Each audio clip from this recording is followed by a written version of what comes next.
Welcome back to Born to License. I'm David Bourne. Today we're answering the question every licensee, licensor, and retailer should be asking right now. Which theatrical releases are actually going to drive consumer products in 2026? 2025 taught some critical lessons. For example, we learned what happens when you're caught unprepared for a breakout hit. So today, I'm going chronologically through 2026's major releases. I'm going to rate each one's licensing potential out of 10, and at the end, I'll tell you which studio I think actually wins the licensing battle. So let's dive in.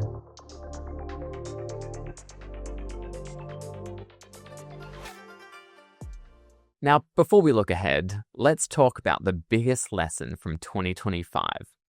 I'm talking about K-pop Demon Hunters. Yes, it was a phenomenon. Netflix released this animated film in June 2025, and nobody, not Netflix, not retailers, not licensees, saw it coming.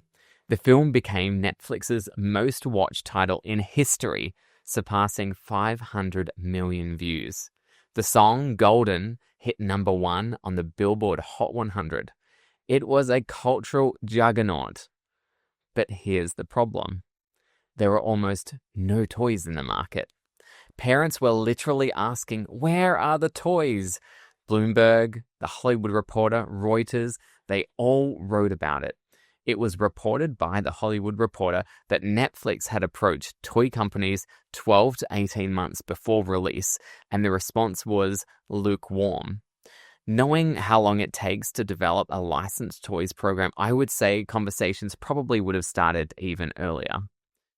By the time everybody realized how much of a massive success it was going to be, it was too late for the 2025 holiday season. Netflix has now corrected it in a big way. In October, they announced an unprecedented deal making both Mattel and Hasbro co-master toy licensees. Now, giving two major toy companies co-master toy licensee responsibility is a rarity, but I think it demonstrates that people really think K-pop Demon Hunters has potential to be a very, very strong franchise in the future. Netflix has said that Hasbro and Mattel toys will be available at retail from the beginning of US spring 2026 through to holiday season and beyond. Now, that's only a few months away. I expect that Mattel and Hasbro have both made it a priority and their foots are on the gas to get product out. The lesson here, while streaming hits, similar to theatrical releases, they need at least a couple of years of lead time for consumer products. You can't manufacture demand overnight. So the lesson from 2025 is clear. Consumer products can't be reactive. By the time you know something's a hit, it's too late. Success in licensing requires betting on properties before the audience does. Of course, there is a risk in doing that. All right, so let's get on to 2026. I'm going chronologically, and I'm rating each film's licensing potential out of 10. Let's start with Hoppers from Pixar, launching March 6th. Look, Pixar's last original film, Elio, was a bit of a flop, and that's created some real hesitation. I feel like licensees, retailers, even licensors, they're all cautious about building consumer products programs around untested properties right now. Now, it is Pixar, so it will be built on quality, and I expect we'll have some good promotional partnerships too. Disney does an incredible job with those. But consumer products going all in, I don't see it. A 19-year-old putting her consciousness into a robotic beaver, that's a tough sell, even in the best circumstances. And after Elio, I think everyone's playing it safe on this one. I'm going to give it a 3 out of 10. Moving on to April 3rd, the Super Mario Galaxy movie from Universal and Illumination. Now, this is the sequel to the Super Mario Brothers movie, which was absolutely massive. We've got Mario, we've got a space theme, Illumination's track record, which is incredible. This should be a licensing slam dunk. But here's the thing. We know Nintendo are more selective than most licensors when it comes to lending out their IP. It's not going to be everywhere. It could be, but it's not going to be. Expect them to heavily lean on their top-tier partnerships like Lego. There'll be toys, games, apparel, but Nintendo controls this IP tightly. They're not going to flood the market. With that said, this will still be one of the year's biggest films. 2023, the film generated $1.36 billion at the box office. I expect this will come close to matching that, if not doing more. I'm giving this one a 7 out of 10. Come May, The Devil Wears Prada 2, one that I'm really looking forward to from Disney and 20th Century. Meryl Streep, Anne Hathaway, Emily Blunt, they're all back. It will do pretty well at the box office with that millennial nostalgic crowd, but in licensing, I think quite minimal. There might be some fashion collaborations, some lifestyle products. I think the property lends itself to those kind of partnerships, but I don't see this driving volume. I'm going to give it a 2 out of 10. Also in May is Mortal Kombat 2. That's May 16. Now here's the reality. Mortal Kombat is quite violent, R-rated, and appeals primarily to adult males. Consumer products have never really matched the video game's success. We can expect collectibles, high-end figures, apparel, but I don't see mass market toy at retail.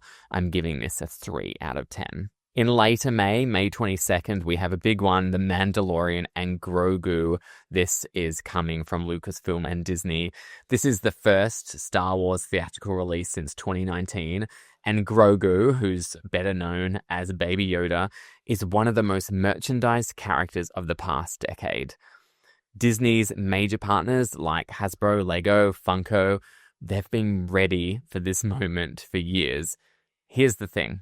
Even if this underperforms at box office, it'll crush it in consumer products. Star Wars merchandise sells consistently all year round without a theatrical release, so the added theatrical hype will only amplify that. Disney does need a win after recent Star Wars fatigue, and in licensing, Grogu is as close to a sure thing as you can get. I'm giving this an 8 out of 10. Next is Masters of the Universe, June 5th. This is Mattel's big bet for 2026. It's the follow-up to Barbie's billion-dollar success, but can it reach the same heights? Certainly big shoes to fill. The pressure is on. Masters of the Universe has nostalgic appeal. The toy line launched in 1982, but it's competing in a crowded superhero action space. It's a very busy period from a licensing point of view, with Star Wars installment still being in the market by the time this releases, and there's hype building on what will be another massive film dropping 2 weeks after. The property has been challenging in modern licensing. It's male skewed, less universally recognizable than Marvel or DC, and not a huge amount of recent success to build from. I know that the Mattel team are feeling really confident about this. Let's see. I'm giving it a 6 out of 10. On June 12th, we've got 2 films. Scary Movie 6 from Paramount. This is an adult comedy. It's a great franchise. I'm sure there'll be some apparel, but there's going to not be much happening from a consumer products program. I think I'm giving it a 1 out of 10. Also on June 12th, Disclosure Day from Universal. This is Steven Spielberg's big UFO film. It will be a prestige release, potentially huge critically and at the box office, but it's adult-oriented sci-fi, maybe some collectibles, but it won't be huge. I'm also going to give this a 1 out of 10. Now, June 19 is a big one. Toy Story 5 coming from Pixar and Disney. This is toys versus technology. Woody and Buzz face their biggest threat yet, a tablet voiced by Greta Lee. The Toy Story franchise has always been licensing gold.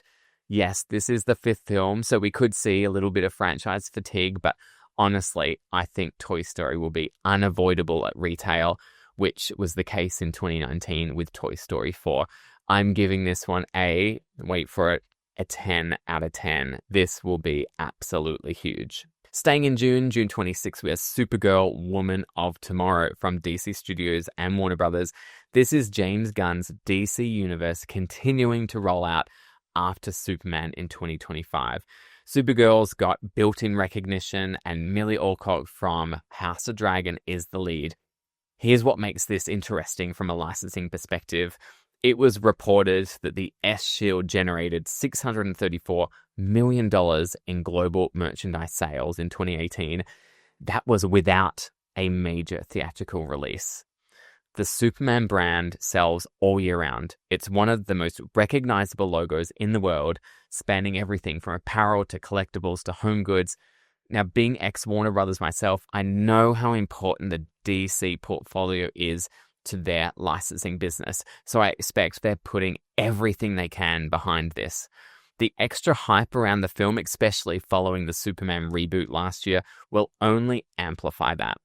Even if Supergirl doesn't match Superman's box office, the S-Shield will be everywhere at retail. I'm giving this an 8 out of 10. Moving on to July 1st, we have Minions 3 from Universal and Illumination. Now, Minions print money. Let me give you some context on why Minions are a licensing juggernaut. The franchise has crossed $5 billion at the global box office, the first animated franchise ever to do that. The franchise has proven evergreen appeal across multiple demographics, and Universal has perfected the licensing playbook for these characters. Toys, apparel, food partnerships. This will be everywhere. I'm giving it an 8 out of 10. Shortly after July 10th, we have Moana. This is the live-action version from Disney. Dwayne Johnson will return as Maui. The original was a massive hit and the sequel crossed $1 billion. Live-action remakes have been a hit or miss in consumer products, but Moana has strong cultural resonance and the Disney Princess line behind it. This will probably do well, especially internationally. My only hesitation is how the live-action assets will be applied to consumer products, as there is usually less appeal than animated characters. I'm giving this one a 7 out of 10. July 17, The Odyssey from Universal. Christopher Nolan's epic with Matt Damon, Tom Holland, Zendaya. It'll be a huge theatrical event. In fact, they started selling tickets in July last year and sold out quickly. Can you believe it? But it's a prestige period piece. Some collectibles for film buffs, sure, but I don't see this making a splash from a broader consumer products perspective. Even though I think this movie will be epic, I'm giving it a 1 out of 10 from a licensing point of view. July 31, Spider-Man Brand New Day from Marvel and Sony. Spider-Man is the single most licensed character in entertainment. It constantly appears as one of the most popular characters across children, appealing to both boys and girls, but teens and adults love Spider-Man as well. Tom Holland is returning, Zendaya back, Marvel Studios is co-producing with Sony, Hasbro's got the master toy license. This will be one of the year's top licensing properties, if not the top. I can speak from experience. One of our clients has a broad range of licenses, and Spider-Man consistently is their number one seller. And there isn't even a movie going on at the moment. Wait till the movie launches. This will be massive. I'm telling you, I am giving it, you guessed it, a 10 out of 10. September rolls around. September 26th, we have Clayface from DC Studios and Warner Brothers. This is a body horror take on a shape-shifting Batman villain. This is more niche, darker DC property.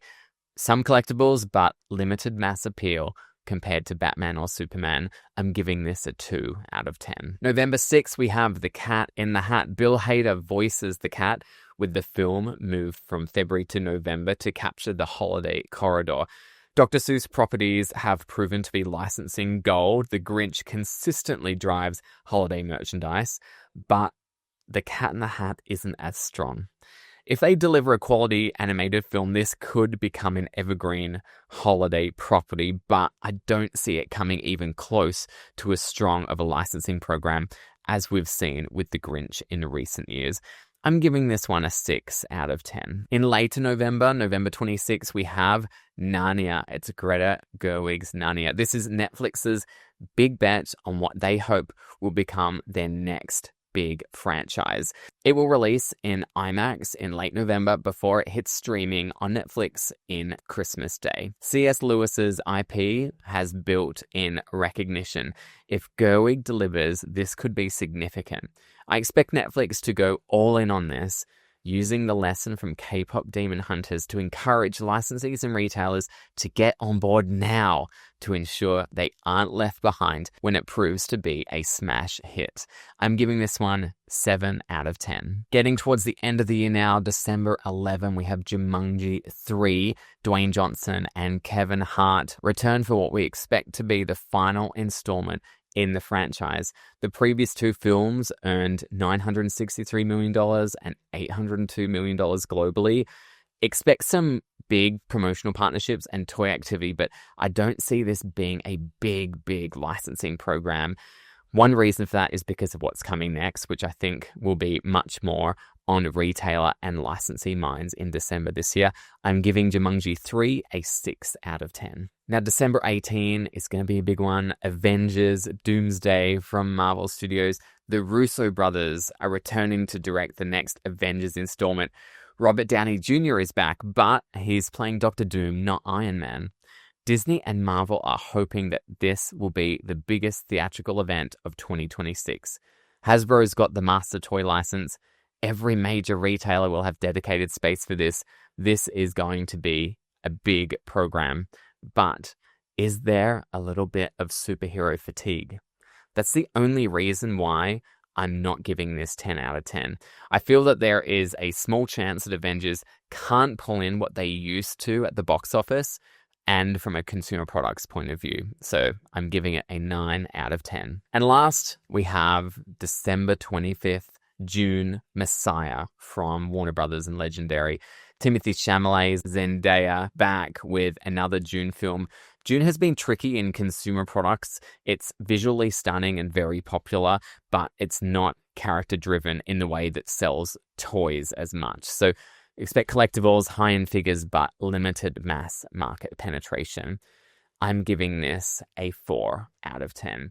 Also, one thing I wanted to know is the dates that I've mentioned here is where they're currently slated right now, but they are subject to change. So, who wins the licensing battle in 2026 from a theatrical release perspective? If you were taking notes, then you would have seen that I'm predicting that Disney will have an incredible year, with Toy Story 5 and Spider-Man Brand New Day getting a 10 out of 10, and Avengers Doomsday a 9 out of 10, and The Mandalorian and Grogu 8 out of 10. I'm predicting success from Supergirl and Minions 3, the Super Mario Galaxy movie, Moana, and Narnia. From box office point of view, I think it will be a tight race between Disney and Universal, with Disney ultimately coming out on top once again. 2026 will be a massive year at the box office, a lot of amazing films, but 2027 is stacked as well.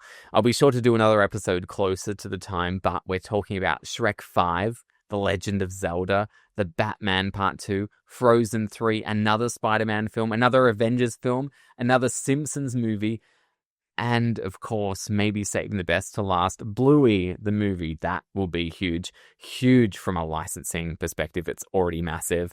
Who knows what Bluey can do with a tentpole like a film. Now, here's something we can't forget. Theatrical releases are just a small piece of the licensing puzzle. Evergreen brands, Hello Kitty, Harry Potter, Peanuts, classic Disney Princess, Marvel beyond the films. These drive all year-round sales. They're not dependent on a single theatrical release. Retailers love them because they're predictable, they're reliable revenue. Peanuts just got acquired by Sony for $1.1 billion. That valuation wasn't based on a theatrical slate. It was based partly on evergreen consumer products performance, all year-round success. Very predictable, very consistent. Now, if you missed last week's episode of the podcast, I covered why a brand like Peanuts is valued at $1.1 billion. So go and take a look at that. Have a listen if you haven't already. So yes, 2026's theatrical slate matters, but the real winners in licensing, from my point of view, they're the brands that show up 365 days a year, regardless of what's in theaters. And that's the name of the game. So that's it for today's episode. If you found this useful, share it with someone in the licensing world who'd appreciate it. And if you've got thoughts on 2026, what I got right, maybe what I got wrong, please let me know. Hit me up on LinkedIn. I'm also on Instagram.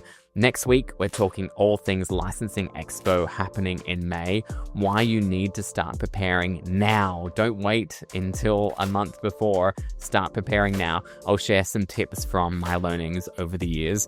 Until then, I'm David Bourne, and this has been Born to License.